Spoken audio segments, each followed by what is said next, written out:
మీ కన్ను మీ నియంత్రణలో లేకుంటే మీ శరీరం కూడా నియంత్రణలో ఉండదు. తప్పనిసరిగా శారీరకంగా వ్యభిచారం చేస్తేనే వ్యభిచారం కాదు. యేసుక్రీస్తు వారు చెప్పినట్లు నీవు ఎవరైనా చెడు దృష్టితో చూసి ఈ మనుషులు అపవిత్రమైన వ్యభిచారపు ఆలోచనలు తెచ్చుకుంటే నీవు వ్యభిచారం చేసినట్టే. రోజుల్లో చాలా మంది జీవితాల్లో విపరీతమైన వ్యభిచారం. అందుకే వారి జీవితాల్లో స్వస్థత ఎందుకు కాదు, కొత్త స్థాయికి ఎందుకు ఎదగట్లేదు? ఎందుకంటే వ్యభిచారం వల్ల అలా జీవితంలో కొన్ని కార్యాలు ఎందుకు జరగట్లేదు? వ్యభిచారం వల్ల. అయితే దేవుడు ఏం చెప్పాడు? నీ కన్ను చెడినదైతే నీ దేహమంతయు చీకటి మయమై ఉండును. యోబు గ్రంథము 31:1 చెప్పబడింది, నేను నా కన్నులతో నిబంధన చేసుకుంటుని, కన్యకను నేను ఎలాగో చూచుదును.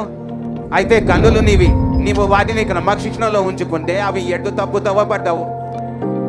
చాలా మంది కంప్లైంట్ చేస్తూ ఉంటారు, ఆ మీద వ్యభిచారపు అటాక్స్ అవుతూ ఉంటాయి. నీ కన్నులతో చెడు చూడడం ఆపిన రోజున మీద వ్యభిచారపు అటాక్స్ ఆగిపోతాయి. ఎంతటి గొప్ప స్థాయిలో ఉన్నవైనా సరే